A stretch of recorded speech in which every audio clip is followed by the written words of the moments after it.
저희 집에 남자아이가 2명 있는데요. 첫째와 둘째의 성격이 판이하게 다릅니다. 첫째는 수줍음이 좀 많은 반면에 둘째는 저희가 오히려 부끄러울 정도로 애교를 부려요. 첫째는 눈물이 많은 반면 둘째는 잘 울지도 않습니다. 그런데 이렇게 다른 성격이 어떤 잘못을 했을 때도 나타납니다. 명백한 잘못 가운데 훈육을 위해서 매를 들 때가 있잖아요. 저희 집에서는 주로 발바닥을 때립니다. 아프기는 엄청 아프면서 때리고 난 뒤에는 또 티는 별로 안 나요. 아주 좋은 방법이죠. 발바닥을 때리면 첫째는 잘못했다는 이야기를 잘 안 해요. 끝까지 참고 눈물만 뚝뚝 흘립니다. 반면에 둘째는요, 매만 들었다 하면 잘못했어요, 잘못했어요를 연말합니다. 어떤 모습이 자신의 잘못을 깨닫는 걸까요? 물론 첫째보다는 둘째의 경우겠죠. 하지만 이것이 성경에서 말하는 회개라고 할 수 있을까요? 질문을 다시 하자면 진정한 회개란 무엇일까요? 단순히 죄에 대한 지식적인 깨달음을 회개라고 할 수 있습니까? 아닐 거예요. 그렇다면 죄를 깨닫고 그로 인한 우리의 감정의 변화, 애통하고 아파하는 것을 회개라고 할 수 있습니까? 아까보다는 좀 낫지만 그래도 뭔가 좀 부족한 것 같죠.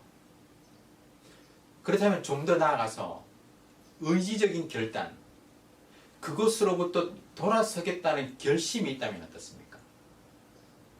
이제야 진정한 회개라고 할 수 있죠. 우리 모두가 수긍할 수 있을 것 같습니다. 우리 인간의 지정의 측면에서 죄를 깨닫고 또 감정적으로 아파하고 의지적으로 다시는 죄를 짓지 않겠다는 그 결단을 하고 돌아서는 것, 그것을 참된 회개라고 할 수 있습니다. 오늘 본문을 보면 이러한 회개의 모습과 함께 실제 회개로 인한 변화의 모습까지도 잘 드러나고 있습니다.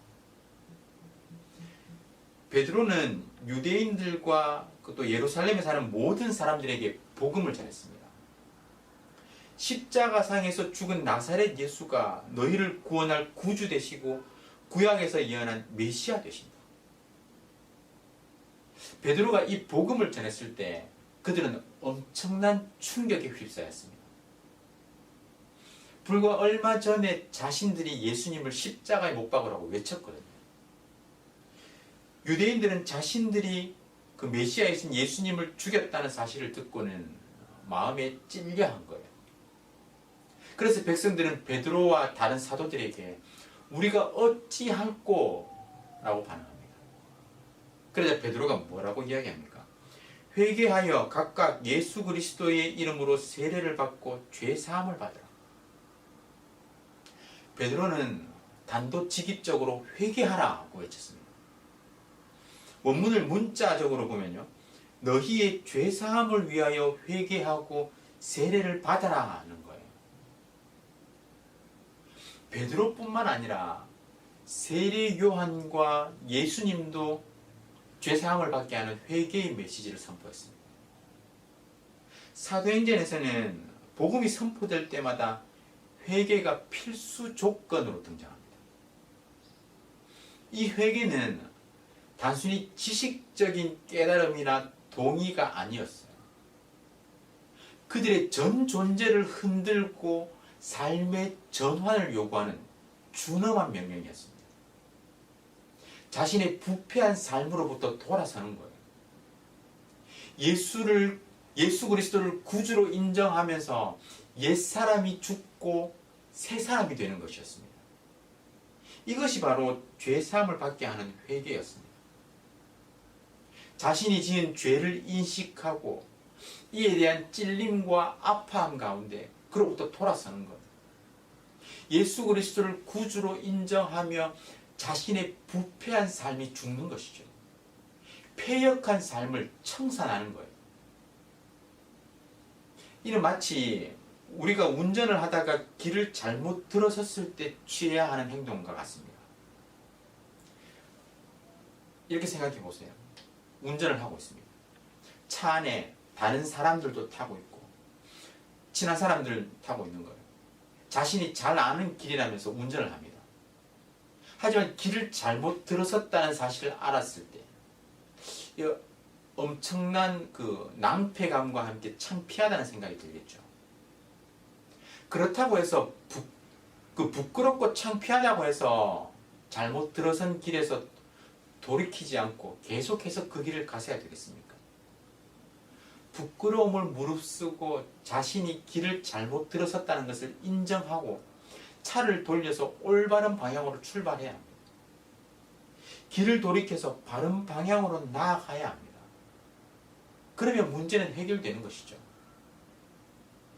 구원은 과거의 삶에 대해서 죽고 그 방향을 돌이키는 것입니다. 패역한 세상으로부터 돌아서는 거예요.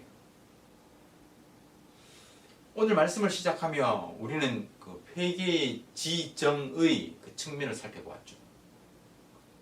회개는 지식적인 깨달음뿐만 아니라 감정적인 아파, 의지적인 결단, 그로 인한 삶의 변화까지 수반하는 행동입니다. 그것이 초대교회 가운데 어떻게 나타났습니까? 42절에 보면 그들이 사도의 가르침을 받아 서로 교제하고 떡을 떼며 오로지 기도하기를 힘쓰니라. 그들은 자발적으로 모든 물건을 서로 통용하고 각 사람의 필요를 따라 도와주었습니다. 날마다 마음을 같이 해서 성전에 모이고 그 하나님을 찬양했어요. 그들의 회개는 죄에 대한 인식과 찔림, 아파함, 그리고 그 죄로부터 돌이키는 의지적인 삶의 변화로 나타났던 거예요. 진정한 회개와 그로 인한 삶의 변화를 나타낸 것이죠. 제자는요, 하나님 나라를 쫓아 자신의 삶의 방식을 바꾸는 자들입니다. 초대교회 성도들은 사도들의 가르침을 받고 서로 물질을 나누면서 교제하고 또 성찬을 나누고 기도하기를 힘썼습니다. 물건을 통용하고 재산과 소유를 팔아서 각 사람의 필요를 따라 나누어 주었어요. 패역한 세대에서는 경험할 수 없었던 공동체적인 삶이었습니다. 진정한 회개는 진정한 삶의 변화를 수반하는 것입니다. 하지만 우리가 회개와 삶의 변화를 생각할 때 더욱 중요한 것이 있습니다. 그것을 오로지 나의 의지의 영역으로 생각해서는 안 된다는 거예요. 내가 깨닫고 내가 아파하고 내가 결단하면서 그것이 회개라고 생각해서는 안 된다는 것이죠. 그 중심에는 예수 그리스도가 있어야 합니다. 이는 마치 가파른 경사 언덕을 썰매나 스키를 타고 내려오는 것과 마찬가지예요. 신나게 내려오다가 그 끝이 낭떠러지라는 사실을 깨달았을 때 문제가 심각해집니다. 속도는 갈수록 빨라지고 경사는 너무 가팔라서 멈추고 돌아설 수 없습니다. 통제가 되지 않아요. 이때는 어떻게 해야 합니까? 사실 아무것도 할 수 없습니다. 그런 상황에서는 누군가의 도움이 필요해요. 누군가가 그 길을 가로막아 주어야 합니다. 누군가가 나타나서 그 비탈에 발을 단단히 디디고 서서 우리를 붙잡아 멈추게 하고 안전하게 빠져나오도록 도와줘야 해요. 어떤 견고한 것이 보이면 그것을 향해서 방향을 틀고 차라리 거기에 부딪혀서 멈춰야 합니다. 낭떠러지로 떨어지는 것보다는 그것이 훨씬 나은 것이죠. 우리의 삶은 마치 위험한 낭떠러지를 향해 달려가고 있는 것과 같습니다. 우리의 힘으로는 그 다름질을 멈출 수가 없어요. 죄와 사망으로 인한 그 파멸의 다름질을 멈출 수가 없습니다. 누군가의 도움이 필요해요. 차라리 좀 아플지언정 다른 상대에게 부딪혀서 우리의 그 사망의 다름질을 멈춰야 합니다. 그분이 바로 예수 그리스도입니다. 사랑하는 성도 여러분, 표면적으로 보면 코로나로 인해서 우리의 삶은 지난 몇 개월 동안 멈춰버린 것 같습니다. 아니 어쩌면 뒷걸음질 쳤다고 생각하는 분들도 계실지 몰라요. 하지만 이 시간은 우리의 삶의 모습을 돌아보며 우리의 죄된 모습들을 회개하는 기간이어야 합니다. 잘못된 모습을 깨닫고 철저히 아파하고 그 삶에서 돌이키며 하나님의 회복의 은혜를 바라봐야 하는 거예요. 이는 우리의 삶의 변화로 나타나야 합니다. 경성에서 회개하고 의로운 삶의 열매를 맺을 때 우리는 예수 그리스도의 은혜, 하나님의 그 회복해 하시는 은혜를 온전히 경험하게 되는 것입니다. 여러분의 삶의 방향을 예수님께로 향하시기를 간절히 소원합니다. 우리의 사망의 다름질을 예수 그리스도를 향해서 방향을 바꾸시기를 바랍니다. 방향을 바꿀 때 우리는 그 당장에는 아파할 수 있습니다. 힘들 수 있습니다. 하지만 죽는 것보다는 낫다는 겁니다. 파멸을 경험하는 것보다는 낫다는 겁니다. 예수 그리스도로 우리의 삶의 방향을 전환할 때 우리 삶에 죄악된 것들을 바로 깨닫고 이를 아파하고 의지적인 결단을 통한 삶의 변화로 나아갈 수 있기를 간절히 소원합니다. 초대교회 성도들이 진정한 회개를 통해서 공동체적인 삶의 변화를 나타내었던 것처럼 예수 그리스도로 인한 진정한 회개를 통해서 참된 신자의 삶, 그리스도인의 삶을 살아가는 저와 여러분 되시기를 주님의 이름으로 축원합니다. 진정한 회개를 통해서 이 모든 상황을 뒤집어 엎으시고 회복시키시는 하나님의 회복의 은혜를 누리는 저와 여러분 되시기를 주님의 이름으로 축원합니다. 우리 구국 기도문을 함께 읽으면서 기도하겠습니다. 마음을 다해서 기도에 동참해 주시기 바랍니다. 다 함께 읽겠습니다. 코로나 사태 속에서도 신실하신 하나님을 더욱 신뢰하게 해 주시옵소서. 이 모든 상황을 믿음으로 버티고 인내하며 회복을 경험케 해 주시옵소서. 코로나 재난으로부터 모든 성도들을 눈동자처럼 지켜 보호해 주시옵소서. 코로나19가 베트남과 대한민국과 세계에서 속히 지나가게 해 주시옵소서. 모든 가족과 함께 마음과 정성을 다해 하나님께 예배드리게 해 주시옵소서. 모든 성도가 경성에서 회개하고 의로운 삶의 열매를 맺게 해 주시옵소서. 교회의 생명사역을 적극 추진할 수 있는 여건을 속히 허락해 주시옵소서.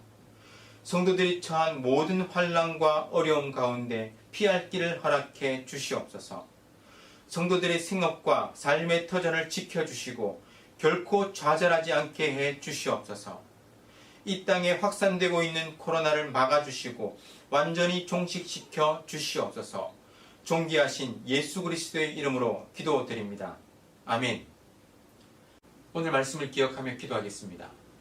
여러분은 지난 몇 개월을 어떻게 보내셨습니까? 결코 허투루 보낸 그 시간이 아닌 하나님의 말씀 안에서 우리의 모습을 철저히 점검하는 시간이 되었기를 바랍니다. 말씀 가운데 철저히 경성해서 회개하고 의로운 삶의 열매, 삶의 변화를 이루어갈 때 하나님의 회복의 은혜를 경험할 수 있도록 기도하시기 바랍니다.